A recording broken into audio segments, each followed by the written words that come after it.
Salut les filles et les garçons. Alors, comme j'ai un teint particulièrement épouvantable et, vous voyez, on m'a enlevé mes grains de médium il y a 2 jours, donc ça laisse des petites, ça fait des espèces de petites, quand même des petites croûtes quoi un peu. Mais vous inquiétez pas, je vais pas vous montrer des croûtes en gros plan, c'est juste que voilà, du coup ça fait comme des petits points rouges un peu, légèrement, donc il faut que je maquille ça, d'autant que je vais...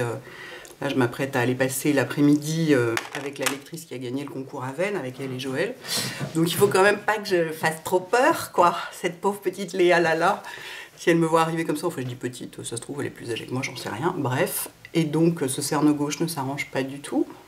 C'est épouvantable. Donc, on va essayer de faire les choses bien. Alors, je vais commencer... L'idée, comme vous savez, oui, j'ai mis la caméra dans cette position pour que quand je me rapproche, vous continuiez à voir. L'idée, comme vous savez, c'est de faire la base du teint, qui est donc le fond de teint, sans tenir compte des imperfections. Vous voyez mon morceau de mélasma qui est ressorti, parce que j'ai pas mis de protection solaire cet hiver. Merci bien. Donc là, j'ai mon écran Kiehl's, hein, bien sûr, par-dessus mes soins.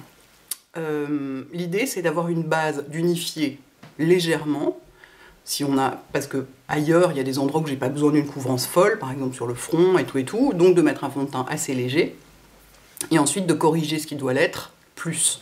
Donc je vais prendre le fond de teint Chanel, parce que y a des chances qu'il fasse un peu chaud cet après-midi, enfin je sais pas très bien comment le lieu où va se passer la séance avec Joël, si c'est climatisé ou pas, donc, donc je vais mettre un fond de teint matifiant. Donc voilà, je le secoue, je vais le poser à la main, parce que moi c'est ce que je préfère. J'ai pas ici au Beauty Blender, mais franchement je suis quand même pas très fan du Beauty Blender. Je dois dire, j'ai du mal à m'y faire, hein, à ce truc. Donc j'en mets dans ma main, moi j'en mets pas mal, hein. On dit toujours on en met un peu. Il y a des gens avec ça, ils font tout leur visage, hein. Moi pas du tout. J'en mets quand même pas mal. Et alors, il y en a une de vous qui disait qu'il sentait le vin. Bah, je trouve pas du tout, non. Il a quasiment pas d'odeur. Voilà, bien fondre. Et l'intérêt de faire ça aussi, de commencer par le fond de teint, c'est que ça masque déjà une partie des imperfections, vous voyez. Alors bien, moi c'est toujours ici que je risque d'avoir une démarcation, donc en fait il faut aller jusqu'à l'oreille. Et mon cou n'est pas de la même couleur que mon visage, je sais, mais je rattraperai ça avec mon bronzer. Pas de panique. Donc ici j'ai une espèce de truc, je ne sais pas ce que c'est. Je pense que j'ai été mordue par une bête dans mon sommeil. Un requin. J'en avais aussi sur les bras, donc je sais pas ce que c'est. Une araignée peut-être. Regardez comme il matifie. Il est magnifique ce fond de teint. Vraiment hyper réussi. Matifie vraiment bien. Hop. Voilà. C'est un peu long, hein. Le fond de teint c'est toujours un peu long pour que ce soit vraiment bien fait et vraiment bien estompé. Surtout quand comme moi, bon sang je vais y arriver, on en met pas mal. Est-ce que j'ai fait le coup de l'oreille ici? Non, hein.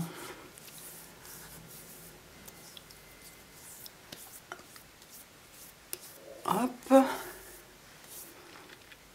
J'en ai sur les lèvres. Ça tombe bien, ça m'arrange. Je ne supporte pas leur couleur naturelle. Enfin, je ne supporte pas.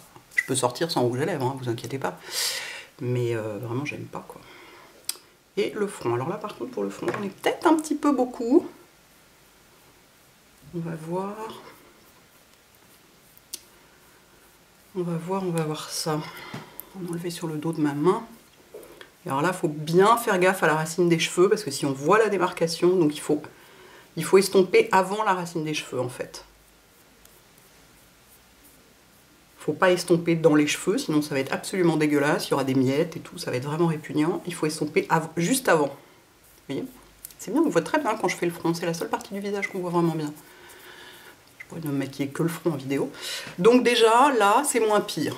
Bon, j'ai l'air d'un fantôme, d'accord. Mais c'est quand même beaucoup moins pire. J'ai un gant de toilette pour m'essuyer les mains, tout va bien. Donc maintenant, je vais m'attaquer aux yeux. Est-ce que je mettrais pas un petit coup de correcteur avant? Si. Bougez pas, je vais chercher le correcteur. Parce que si je commence à chercher les trucs, la vidéo va durer 1000 ans. Donc je vais chercher le correcteur, je reviens. Voilà, got it. Donc je vais utiliser les correcteurs, un correcteur Make Up Forever. Ça c'est la palette numéro 1 pour peau claire. Je vais utiliser celui-là parce qu'il est un peu orange. Et pour faire une première correction sur mon cerne gauche. Et je vais corriger que le cerne gauche avec ça. Parce que l'idée c'est quand même d'avoir les deux côtés à peu près similaires. Et si je corrige aussi le cerne droit, je vais me retrouver avec une fois de plus le cerne gauche beaucoup plus prononcé.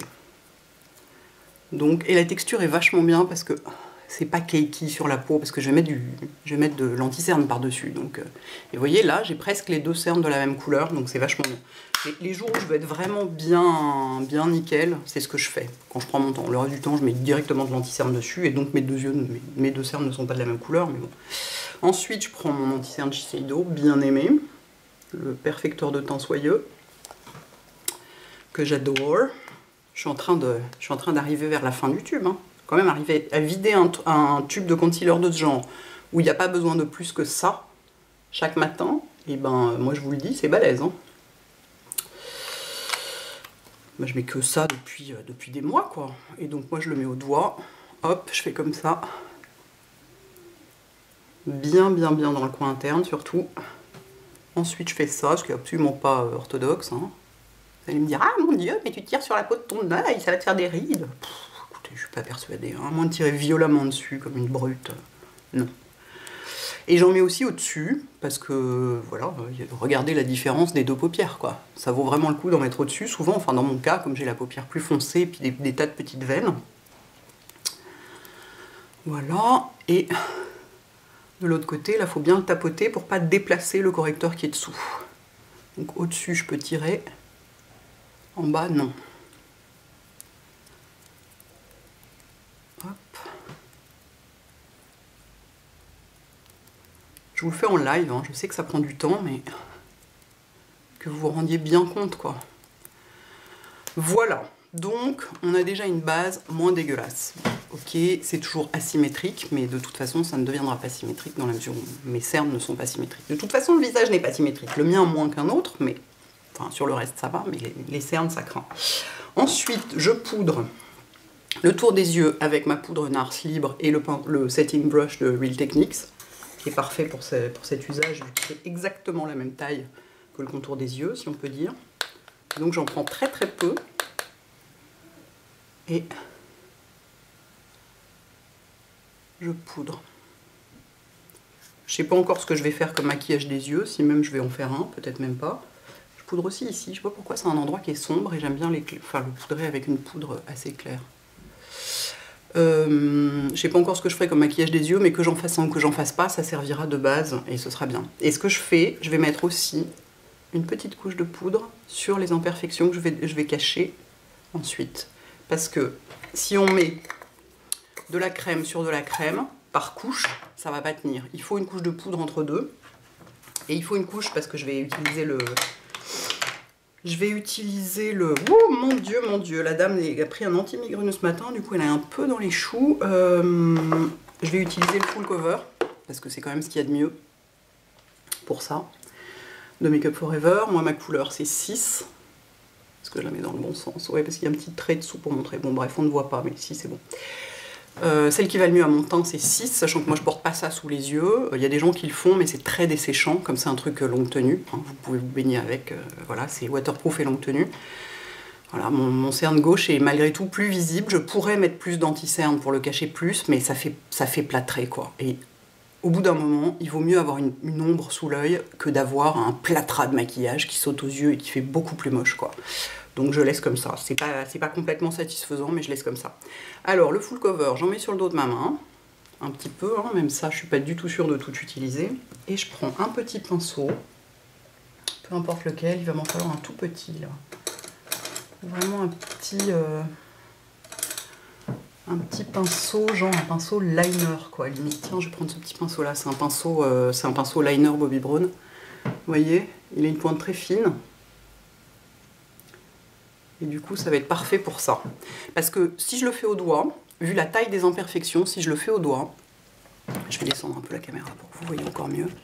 Si je le fais au doigt, je vais avoir un gros rond de correcteur autour et l'imperfection elle-même ne sera pas forcément bien cachée. Alors le but, c'est vraiment d'être que dessus, quoi. C'est de le faire, voilà, avec un truc tout petit. Donc...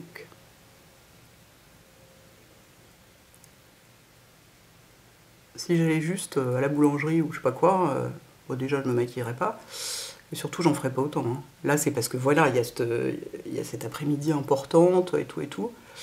On va être filmé en plus, donc j'ai pas envie d'être trop ignoble à la caméra. Mais sinon, c'est rarissime que j'en fasse autant. Mais là, comme j'ai ça, j'en profite, je me suis dit que c'était une bonne occasion de vous montrer. Comme quand j'ai des problèmes sur le visage, genre une allergie, vous vous plaignez que je vous montre pas comment je me maquille. Ce que je trouve un peu gonflé parce que j'ai vraiment une tête tellement dégueulasse, on n'a pas du tout envie de se montrer en vidéo dans ce cas-là. Il y a quand même des limites au plan je vis ma vie en vidéo. Est-ce que vous voyez? Non, vous ne voyez pas. C'est formidable.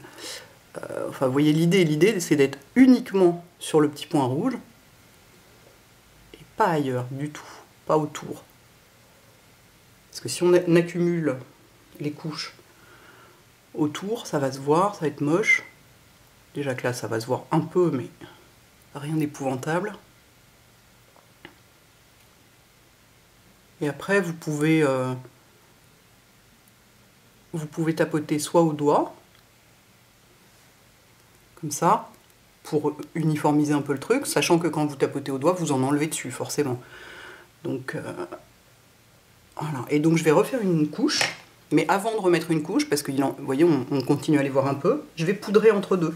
Toujours avec la poudre Nars, parce qu'elle est très fine et invisible. Parce que si on ne poudre pas entre deux, pardon, ça tiendra pas. Pour que ça tienne, le full cover, c'est le principe d'application du full cover quand on veut cacher un truc vraiment important. On s'en sert au cinéma pour cacher les tatouages. Donc vous voyez un peu la couvrance du truc, c'est-à-dire pour l'instant j'ai utilisé ça. Donc c'est vraiment très très couvrant. Il m'est arrivé de me maquiller entièrement avec ça quand il fait très chaud. La première fois que j'ai rencontré Laura Mercier, j'étais couverte d'eczéma sur le visage, enfin j'avais une allergie monstrueuse, et il faisait 35 degrés. Je vous raconte pas le challenge, c'était sympa. Bon, ça se voyait, hein, le relief de la peau était pas beau, mais au moins le teint était uniforme. Voilà.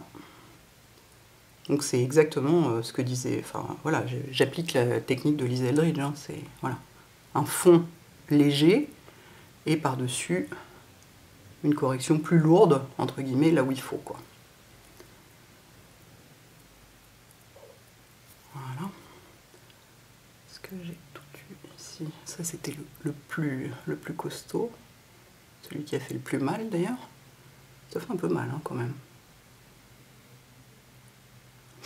Voilà. Donc, écoutez, j'estime que c'est pas complètement... tout n'est pas complètement effacé, mais c'est mieux. Et j'ai pas envie d'avoir des blobs de maquillage partout sur le visage, donc je vais m'arrêter là. Donc voilà, j'ai sorti ça pour rien, quoi, hein, parce que j'ai pas du tout utilisé. Je vais en mettre un tout petit peu ici, sur cette tache de mélasma épouvantable que je déteste. Voilà. Au moins, ça la cache un peu plus. Alors, sachant que quand même les taches brunes, vous voyez, ça la cache pas complètement. Pour bien faire disparaître une tache brune, il vaut mieux corriger en orange d'abord. C'est plus efficace. C'est comme ça. Me demandez pas pourquoi, c'est l'orange qui marche. Question de colorimétrie, j'ai perdu le bouchon de mon truc. Une question de colorimétrie, et c'est comme ça que ça fonctionne.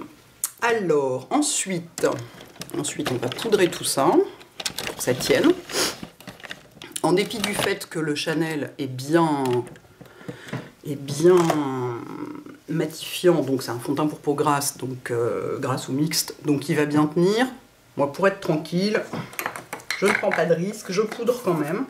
Et puis surtout, j'aime bien poudrer par-dessus parce que ça donne une couvrance supplémentaire en fait. Donc je vais poudrer la zone T avec la poudre Chanel, comme toujours, et mon pinceau à blush Real Techniques, qui est celui que j'utilise toujours pour ça.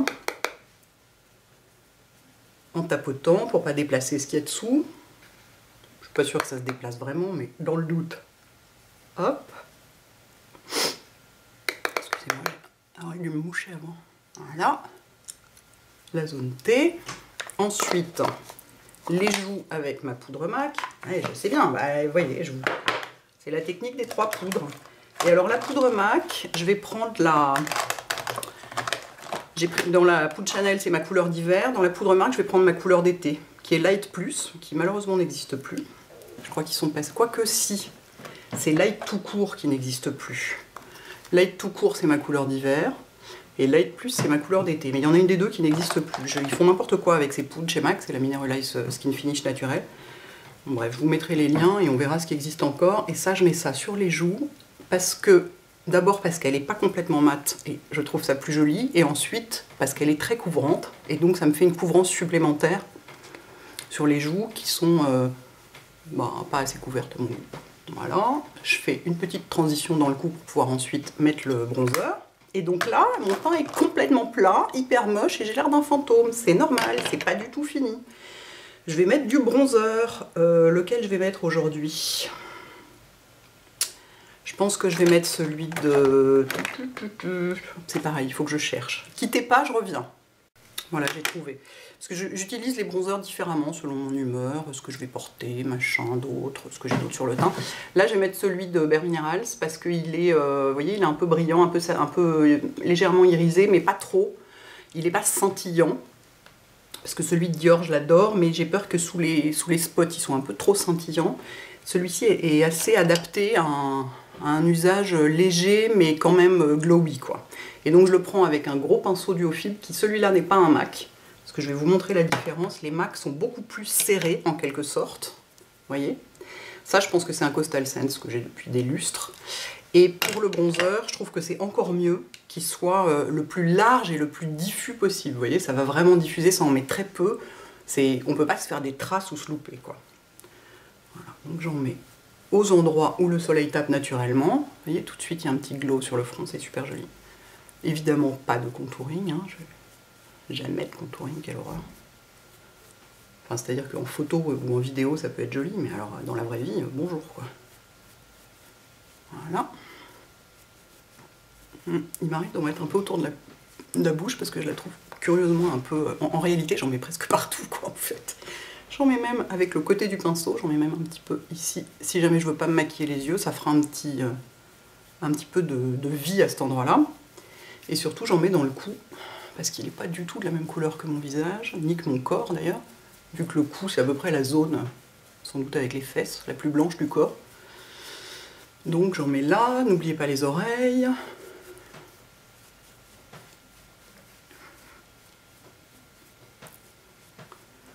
Vous voyez, on dirait que j'en mets pas mal, quoi. Mais en fait, c'est très léger, avec un pinceau très léger.